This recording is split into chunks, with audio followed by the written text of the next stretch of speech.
की ये उम्मत गुनहगार तो हो गई है लेकिन गद्दार नहीं है, गद्दार नहीं है। आज भी अगर इनसे कह दो, चाहे वो किसी भी तरह का अमल रखता हो, हुजूर की इज्जत की बात आई तो अपनी गर्दन लेकर हाजिर होने को तैयार। आज मैं तुमसे कह रहा हूँ, उन्होंने कहा था, ऐ नौजवानों, ऐ रसूलुल्लाह के शहदाइयों, तुम्हारी इम्तिहान का दिन है, आज तुम्हारे इम्तिहान का दिन है। अगर तुम्हारा कदम फिसल गया, सुबह क़यामत तक तुम पर लानतों की फटकार होगी, और अगर जमा रहा, सुबह क़यामत तक अल्लाह की रहमत के फूल बरसाए जाएंगे। उम्मीद बाकी है, खुराफात आ गई है, मुझे पता है, गलत काम बहुत आ गए हमारे मोहल्ले में। मुझे सुबह से बताया गया बहुत सारे, ये एक मोहल्ले का अलमिया नहीं है, हम जहाँ जा रहे हैं शहरों के शहर नशे में तबाह हैं, बर्बाद हैं, लेकिन साथ में मुझे इस बात का यकीन है, हुजूर की ये उम्मत गुनहगार तो हो गई है लेकिन गद्दार नहीं है। क्या बात है, बहुत हुजूर की गद्दार नहीं है। आज भी अगर इनसे कह दो, चाहे वो किसी भी तरह का अमल रखता हो, हुजूर की इज्जत की बात आई तो अपनी गर्दन लेकर हाजिर होने को तैयार। सुभान अल्लाह। है या नहीं मेरी इस बात पर? सुनो, खालिद बिन वलीद जब किले का मुहासरा कर चुके हैं, ईसाई पादरी ने अपने सारे साथियों से कहा, हम इनको 3 दिन का टाइम देते हैं कि हम इनको सुलह करने की बात करेंगे, लेकिन मेरी एक शर्त होगी, या अपने नौजवान साथियों को लेकर बाजार से गुजरते हुए आ जाए, अगर सही सलामत इनके सारे फौजी आ गए, हम किले की चाबियां दे देंगे। सारे ईसाइयों ने पूछा, क्या करना क्या चाहते हो? उस पादरी ने कहा, मुल्क की मशहूर खूबसूरत लड़कियों को और जरो जवाहरात को मैं रास्ते पर बिछा दूंगा, नंगी लड़कियों को खड़ा कर रखूंगा, जब खालिद बिन वलीद की फौज यहाँ से गुजरेगी, नौजवान है, नफ्स भड़कता है, और इस तरह से एक नौजवान को खरीदने के लिए 2 ही चीजें होती हैं, एक औरत है, दूसरी दौलत है, और नौजवान इसमें फिसल जाता है। मैं जानता हूं कि जब ये दोनों चीजें सजा कर रख दी जाएं, खालिद बिन वलीद के ये लश्करी टूट पड़ेंगे औरतों पर और दौलत पर, हम आसानी से इन पर काबिज हो जाएंगे। सबने वाह वाह किया, तालियां बजाई, और पादरी आकर खालिद बिन वलीद से कहता है, हम आपसे लड़ना नहीं चाहते, हम आपसे मुकाबला नहीं करना चाहते, आप 3 दिन के बाद अपने लश्करियों को लेकर इस बाजार से गुजरते हुए आ जाइए, सही सलामत अगर आप पहुंच गए तो किले की चाबियां आपके हवाले कर दूंगा।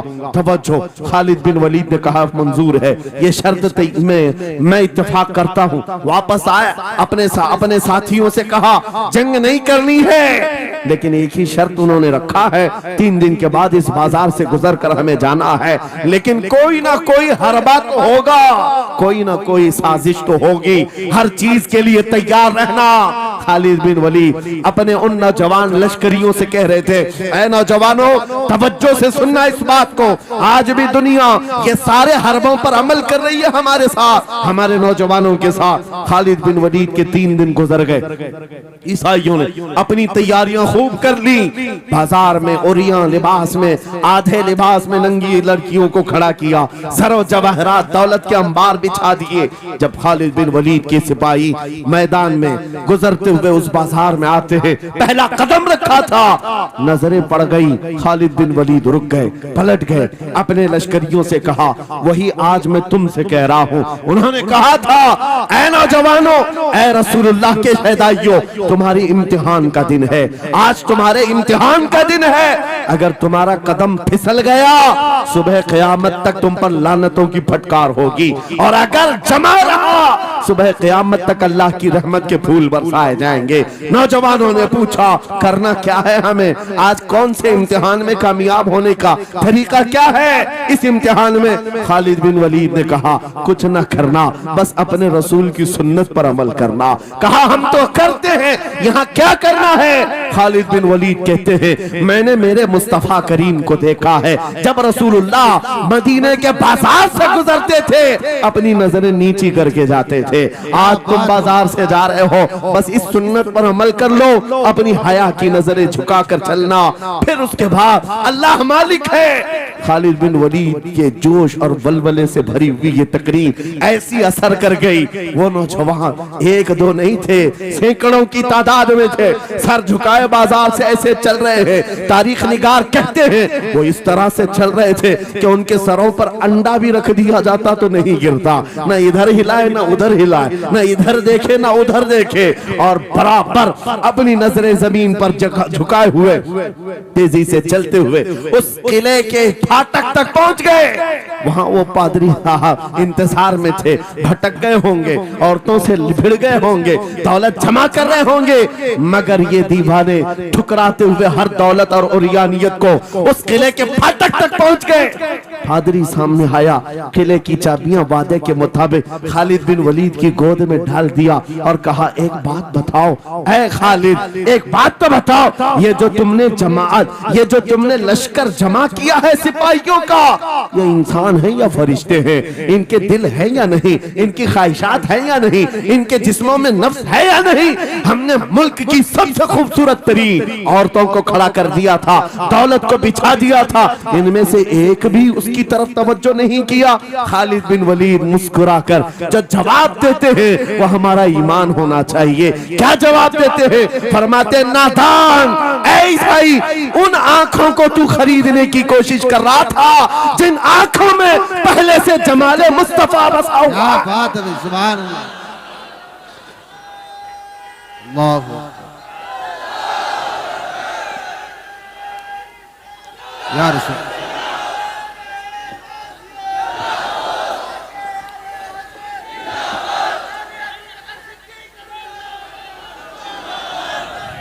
ये जो लोग लाइट के करीब हैं, इनसे गुजारिश है कि आप हट जाएं, करंट लग। मेरे अजीजों, ये जवाब था उन आंखों को दुनिया का हुस्न क्या धोखा दे सकता है जिन आंखों में पहले से जमाले मुस्तफा बसा हुआ।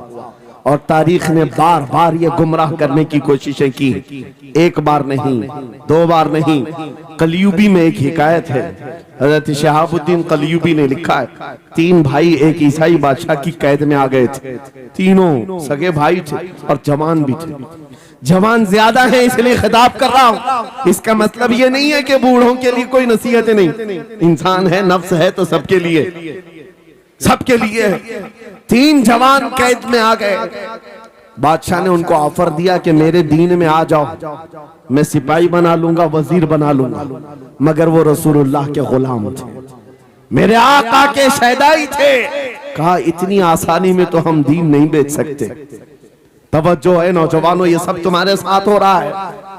दौलत तुम्हें दिखाकर, हुस्न तुम्हें दिखाकर अगर दुनिया खरीद सकती है तो लानत है ऐसे तुम्हारी जिंदगी पर।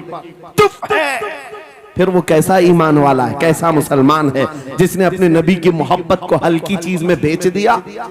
उसका कोई ताल्लुक नहीं है। अला ला ईमान लिमल्ला मोहब्बत अला। आला हजरत ने लिखा है, उसका ईमान ही नहीं जिसके दिल में मेरे आका की मोहब्बत नहीं। क्या बात है, अगर मोहब्बत है तो सौदा नहीं करोगे।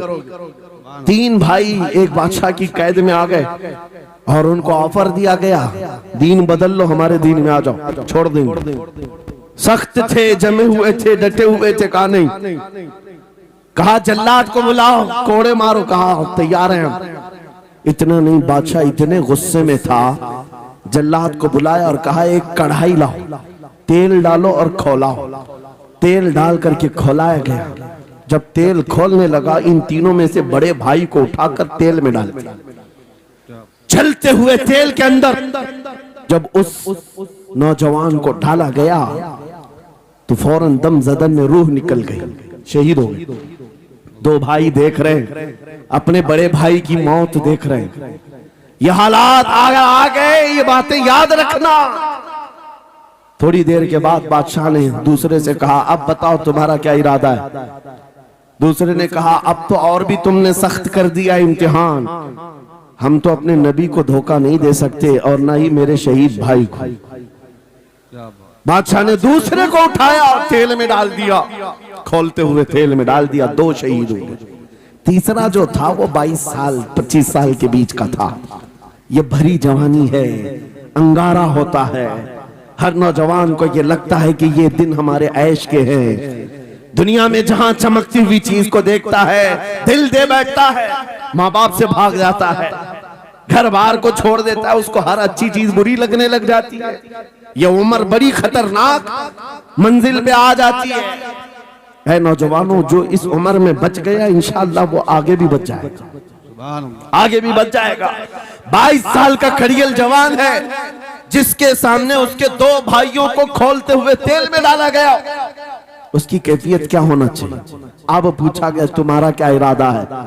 कहा इस तरह तुम 100 बार भी तेल में डालोगे तो मैं यही कहूंगा मेरा रसूल मोहम्मद सुभान अल्लाह सल्लल्लाहु अलैहि वसल्लम, हमारे आका मोहम्मद सल्लल्लाहु अलैहि वसल्लम है, मैं यही कहूंगा। बादशाह इतने गुस्से में था, कहा कि इसको चीर दो, इसको काट दो। वजीर था बादशाह का चालाक, उसने कहा इसको कत्ल कर देने मार देने से कुछ होगा नहीं, मुझे 1 महीने का टाइम दे, इसको चेंज करके लेके आऊंगा, अगर नहीं लाया तो मेरी जिंदगी दांव पे लग जाए। बादशाह ने कहा ले जाओ, 1 महीने का टाइम है, इसको बदल करके लाओ।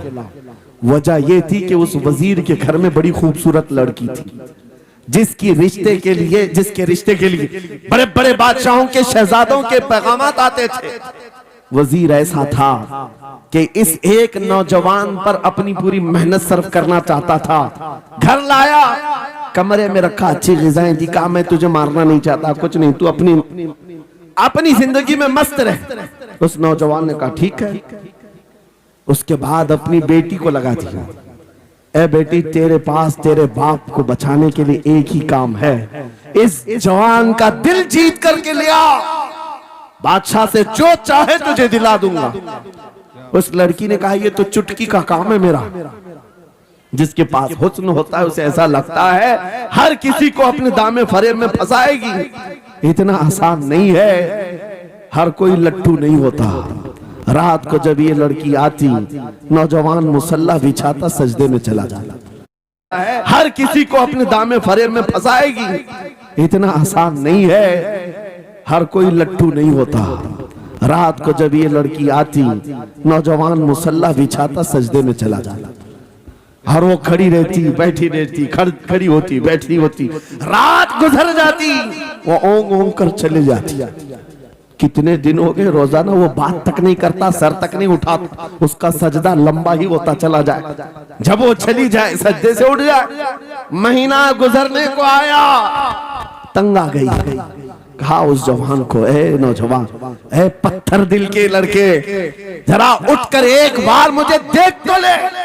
मेरे हुस्न को देखने के लिए बादशाहों के शहजादे बेचैन रहते, बड़े बड़ी जगहों से मेरे निकाह के पैगाम आते, मगर मेरे बाप की इज्जत की सलामती के लिए मैं तेरे साथ लगी हूँ। क्या बात है, तुझे गुरूर कितना है, मुझे देखता क्यों नहीं? नौजवान ने सर उठाए बगैर कहा बस तू अपने मकसद में कामयाब नहीं हो सकती, वापस चली जा, इसलिए कि इन आंखों में एक ही हुस्न बस रहा है, वो आमिना के लाल का हुस्न है। क्या बात है, नारे तकबीर, बस वो एक हुस्न बसा हुआ है और उस हुस्न को धोखा नहीं दिया जा सकता। सुभान अल्लाह। वो खातून के दिल में, उस लड़की के दिल में ऐसी हैबत तारी हो गई, ऐसी हैबत तारी हो गई, कपकपाने लग गई और खड़ी होकर कहने लगी, मैं दिल से गवाही देती हूँ कि तू भी सच्चा है, तेरा दीन भी सच्चा। सुभान अल्लाह, सुभान अल्लाह। उठ जा, मुझे आजाद कर इस तमाम वाहियात जिंदगी से, मैं तेरे साथ आने को तैयार हूँ, तेरे दीन में भी और तेरे निकाह में भी। नौजवान खड़ा हुआ, कहा कि ये ईमान लाई हूं। उस खातून ने कहा मैं तेरी बेड़ियां खोलती हूँ, मैं यहाँ से जाने का रास्ता फराहम करती हूँ। दुनिया जिसको फंसाने के चक्कर में थी, अक्सर ये देखा गया है वो खुद अपनी गर्दन मुस्तफा के कदमों में देने को तैयार। क्या बात है। शर्त इतनी है कि मोहम्मद से वफा तूने, तो हम तेरे हैं, ये जहां चीज है क्या लौह कलम तेरे, सुभान अल्लाह। सब तो